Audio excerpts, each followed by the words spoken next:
My name's Don Penny. Don Penny, how do you spell that?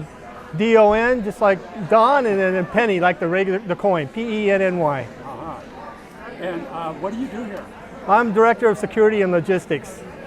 What does that involve? What do you do? I basically haul all the stuff here, put it together, and in charge of all the equipment here, and That's direct. a pretty big job. Yeah, and direct all the security. I'm the first one on the job and the last one to leave.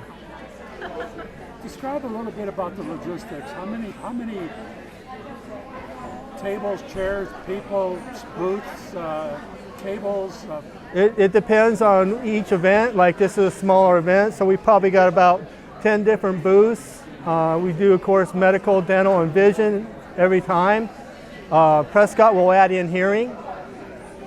Sometimes we did have dentures, but the guy had to step away for a little while.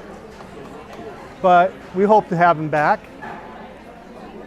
The guy who does the dentures? Yeah, the guy who does the dentures, he had some family problems. I've been doing this 8 years. I started at the beginning.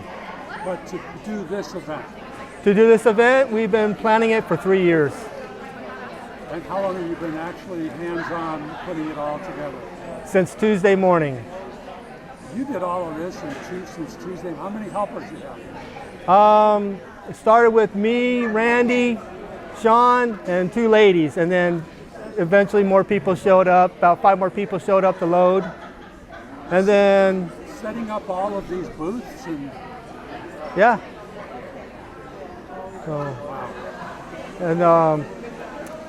And we had more people come in during the day. I mean, it always starts out with a few, but then people kind of graduate and we all get together and put it together.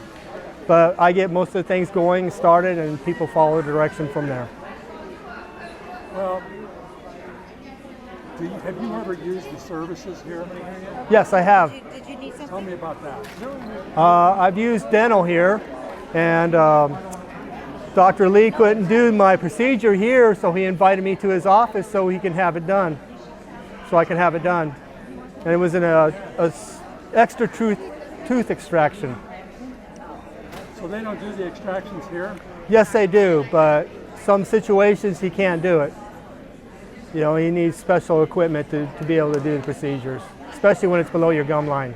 Oh, yeah. How did that go? I mean, was there no complications? No complications. Heal up nicely? Yeah, I mean, it was some difficulty, but it came out nicely. Dr. Lee's a wonderful dentist. He's a good friend of mine.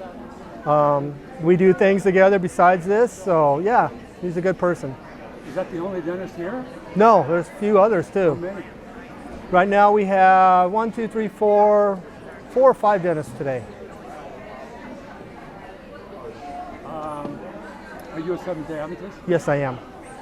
Tell me about that and the connection to this. My good friend that started this thing is Steve Salisbury. He had a vision and he brought this to life, and 8 years ago. And he asked me to help him out with it. So, you know. What was his thoughts? What was his ideas? What was he thinking to put this together? He went and did a couple of events with some other groups, and he just like fell in love with it. He wanted to help out the community best he could. Oh, like maybe he went to Mom and.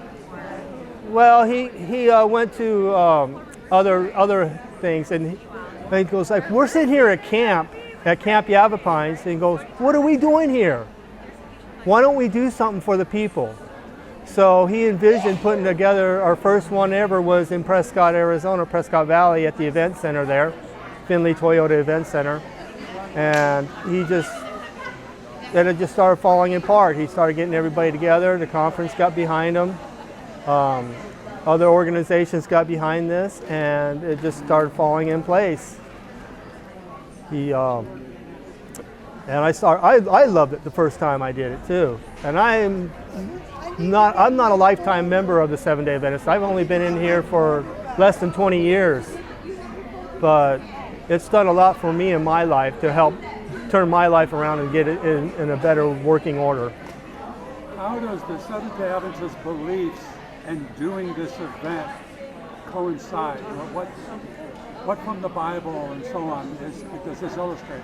Well, we're supposed to serve people and help people. If you don't feed me, I don't know you. If you don't help the poor or help the person that's handicapped or sick, if you just put a blind eye to them, you're not helping nobody.